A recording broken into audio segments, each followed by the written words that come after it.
Hello everyone and welcome back to my channel. If you are new here, my name is Layla and today I'm giving y'all my income report for September 2024.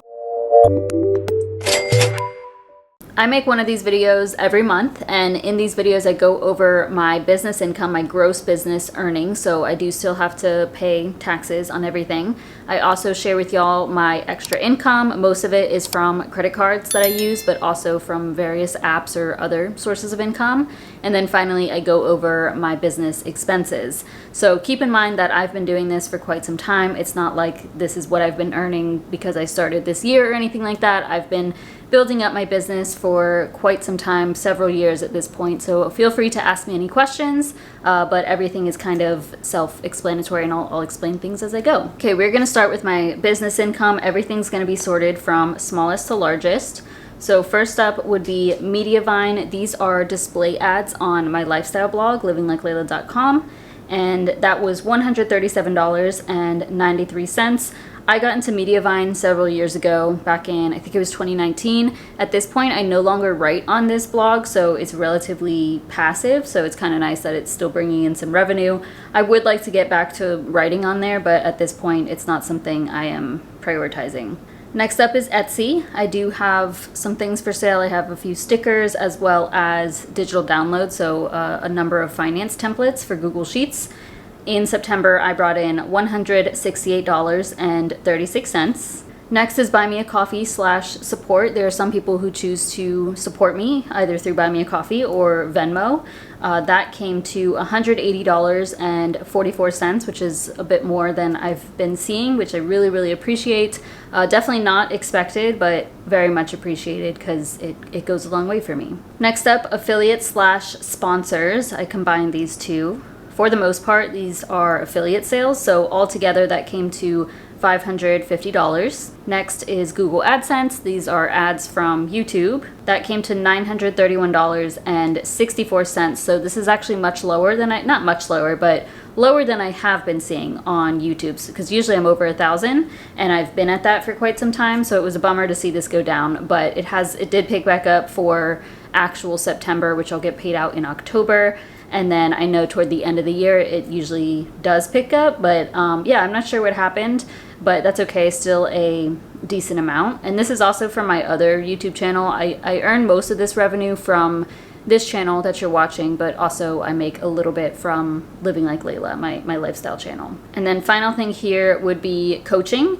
And this is the highest one, as you can see. I've recently changed things with coaching. I am now offering, I have a different offering basically in like a 12-week program. If you are interested, we can hop on a call and we can work together. But in September, that was $2,200. So altogether, I made $4,168.37 for the month. And that was, my goal for September was to make at least $3,500. But I'm glad I got over 4,000 because y'all know that my goal for the whole year is to make at least 50,000 in gross business income. So we can go ahead and hop to my business income goal tracker. Y'all have already seen this if you watched my finance update video. I put that up last week. But the goal for the year is over 50,000, ideally more, but we'll still keep the 50,000. So far this year, including September, I have made $37,585 if we round that up. So I am $12,415 away from my goal. And I'm really glad that the reason I say I'm glad I made over the 4,000 is because that's what I would need to happen for the final 4 months of 2024 in order to hit my goal. So yeah, I now have the 12,000 left, and if I can do at least 4,000 for October, November, and December, then I should hit this no problem. But ideally, this would get to more than that, like 55,000 or 60,000. But we shall see. Overall, though, I'm very happy with this and just excited to see the numbers going back up because the summer months were much slower, as you can see. Next up is my extra income. First thing here is Citi Cashback. Altogether, that was $18.56. I have two Citi credit cards. So one is the Citi Double Cash Card, and then the other is Citi Custom Cash. I use the Double Cash for all of my business expenses, and then the Custom Cash for all of my groceries because I get 5% on groceries with that card. Next is Chase Cashback, and this one is from the Chase Freedom Unlimited, Freedom Flex. I think it's that one. I have a referral link always in my description box. I have a referral link for just about every credit card that I use, so I always really appreciate when y'all use that. But that came to $19.91. Next is Poshmark. I did sell, I think, just one thing. Yeah, I think one thing. So that was $22.43. It's always a nice surprise when I get like a random notification that something sold, because I posted stuff for sale like a few weeks ago, I would say, and then things have slowly been selling. Next up is US Bank cashback. That was $30.77. This card annoys me. So it's actually a pretty good card as far as the cashback amount. So I get 6% cashback at Walmart, as well as I think I selected Amazon. Yes, on Amazon too. So you get to choose where you want to get 6% cash back, and then you get 3% cash back in a category of your choice as well, which I chose gas, but I don't use that for gas. So I only purchase things from Walmart and Amazon with this card. But then you can't redeem the points until you hit $25, which is annoying because usually I'll go like a full statement without being able to redeem because it's under that $25 limit. So I have to wait for the next statement and then I can redeem. I initially opened this card because of that 6%, and it also had a bonus. I'll make a full video on this at some point because I always do with my credit cards. But this one does have a $95 annual fee, but it is waived the first year that you have it. So this is a card that I might end up closing before that annual fee comes through, if I can do that. I'm not sure. But for now, I do appreciate the cash back I am getting. It's just annoying to have to wait. I hate when cards do that. Like, come on. Next is Upside. I use this app to get cash back on gas. Literally every time I get gas, I use this app. That came to $36.97. So I actually was able to get my cash back twice. And this is actual cash back. It's not gift cards or anything. It comes to my bank account, which I really like that option. There are some referrals on here. So yeah, I will say that. But also I use this every time that I go and get gas. So if you're interested in saving on gas, or even restaurants are on there, then I have I think it's like a referral code that y'all can use, and that's in my description box. Next up is the interest that I gained in my high yield savings account. I use Marcus by Goldman Sachs. In September, I believe the rate dropped. I think it was September and not October, so it did go down mid-month or so. But I still gained $127.35, which isn't too bad. I also had a lower amount altogether in my savings account because I pulled from my emergency fund back in August. So I had dropped how much I had saved by several thousand. So yeah, I do hope to get this back up. Like, I want my emergency fund and everything to be back where it was, and my total savings to be back where it was, so I can gain more from interest, because it's kind of fun. It's passive money. Next is Bread Cashback plus the bonus. So this is one of the most recent credit cards that I opened. It's like the Bread American Express card. And I opened this because I knew that I would be making a larger purchase, and then they had like a $200 bonus. So I was like, sure, let me go ahead and do that. I think I heard about this from an ad in the mail. It was like, you're pre-approved for this card, and I got it a couple of times for, like a few months. And so I was like, let me check this out. $200 of a bonus isn't that much to me, honestly, so that's why I never opened it before. This does offer 2% cash back, but so far I'm not a huge fan of this card. Like, I haven't used it aside from a big purchase so that I could get the $200 bonus, and that's what I got. So I actually made that purchase, and then by the next week, like after the charge went through, they gave me the cash back. So it happened all really quickly, which was good. And it wasn't just the cash back, it was the bonus too. Like, it was almost immediate. So that came to $234.99. I was glad to get that so quickly. And you can see altogether for my extra income, I earned $490.98. And we can go ahead and hop to my extra income tracker. Here we are on my extra income tracker. As I always say for this, I don't really have a goal for extra income, but when I started the year, I said, okay, I'll aim for 6,000, but I have already exceeded that. So far this year, including September, I have made $8,165 in extra income, the bulk of it coming from credit card cash back and account bonuses, that sort of thing, and even credit card referrals. I think for the year I'll make probably 10,000, which is amazing, and it's just really helpful. When I had lower income months, you know, during the summer, like in August, for example, I had much more coming in from extra income, and that helped me to pay for what I needed to pay for, you know, and it really helps with a lot of things. So I know that sometimes people don't think it's important to get hung up on these smaller numbers. Like there's a lot of people who are like, oh, why would I worry about optimizing what I can get from credit cards or from apps or anything?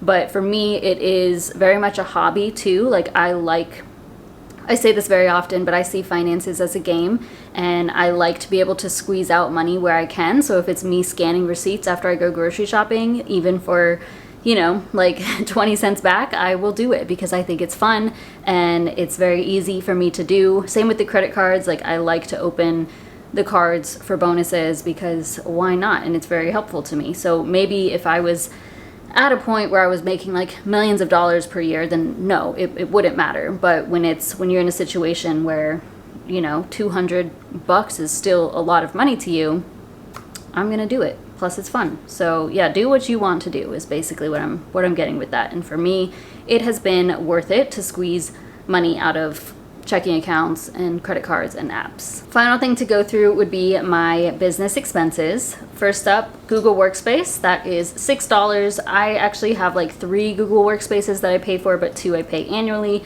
And for some reason, one of them I can only pay monthly right now. So that's why that's $6. CapCut, I did end up paying for more to allow myself to have more storage on there, because that is how I edit my like short form content on Final Cut Pro. That's what I always use. But then to add any sort of captioning, it does the auto captions really easily. I'm familiar with CapCut, so I prefer to use it. And it had like a limitation on how much you could upload to it, like the size of it, the gigabytes. So I upgraded. That was $6.99. It was just a one-time payment, so fine with me. And it's been worth it because now I don't have to like delete everything before trying to make a new piece of content, and yeah, it's just been a lot better. Next are stamps. So I did buy 2 books of stamps that came to $23.36. The reason I buy these stamps is because I sell stickers on my Etsy shop, and I just send those in an envelope, so I ran out in September. Then I paid for Gusto. This is how I run payroll for my business. That is $46 a month. Sticker order plus supplies. So I restocked my debt-free trophy sticker, as well as I have a spreadsheet for that sticker because those were my 2 most popular, so I ordered some more. I also got some supplies to like for when I ship those. I put them in like little envelopes, and I have like a little cardstock thing so they don't bend in the mail. Altogether that came to $57.71. Next is You Can Book Me. So this is how people book a call with me and like pay for my coaching services. And I paid annually as of last year, so that came through for this year, $129.60. Well worth it in my opinion. And then final thing here is the most expensive thing, something that I have never done actually. I don't think so. And I am working with a business coach. He's actually specifically a LinkedIn coach because I am trying to build my LinkedIn presence and also attract clients through LinkedIn. And I'm paying in 2 chunks. So the first chunk was $1,750, and then paying the second half of that in October. And honestly, I've already seen my money come back from this, so it has been worth it. And I've also just been, you know, when you are, you know, you're trying to do a lot of things, but you kind of need guidance. I mean, I'm a financial coach myself, so it's like, I see this all the time. People are working on their own finances and not really getting anywhere, but then they work with me and they're like, oh, that makes sense. Or like they just have more guidance and more accountability, more motivation to focus on their finances because I am there watching, you know? And it's the same idea with this. Like it has been much more motivating. I have been like doing more, putting more effort into everything. So just as a whole, it's been worth it. And I've already gotten my money back. So yes, very exciting. I was a bit hesitant at first because it's a lot of money and I didn't budget for it. It's also something where it's like, I'm a financial coach and it feels weird to like, instead I could invest that money obviously, but it is an investment at the end of the day. And as I keep saying, it's been worth it. So I'm very glad I made that investment. It's also a business write-off, which is great. And it helped me to, this is the purchase that I made on my bread cashback card so that I could get that $200 bonus, because I knew I was going to pay for it. And I ended up opening, this would be saved for next month, I guess, but I'll say it now. I ended up opening another credit card because of that, because I was like, oh, I have to pay the second half now. So I'll open another credit card, get another $200 cash back, and I've already done that. So it's been, I paid $3,500 total, but I got $400 cash back, more than that because of the 2%, but $400 plus cash back from these credit cards, and plus it's a business write-off. So anyways, altogether my expenses came to $2,019.66, which is a pretty large amount for me, but it won't always look like that. Like, it's not something, once I am done working with this LinkedIn coach, it's gonna kind of just, that's gonna be it. So should go back down after October. That's all of my income and business expenses for September. As I said before, let me know if you have any questions, but if you are wondering if you should start that side hustle, start that YouTube channel, start whatever it is that you've been thinking about, let this be your sign to just start it, because it will be worth it. I was not always making this much money from everything. It started with, like, obviously with nothing, and then at some point it was like $100 here and there, sometimes more, sometimes less, and then it just slowly grew. So if you've started something and you're seeing just a little bit of income, just keep sticking to it, and eventually it will grow. But thank you all so much for watching. Please give this video a thumbs up, subscribe if you haven't already, and I'll see you in my next one.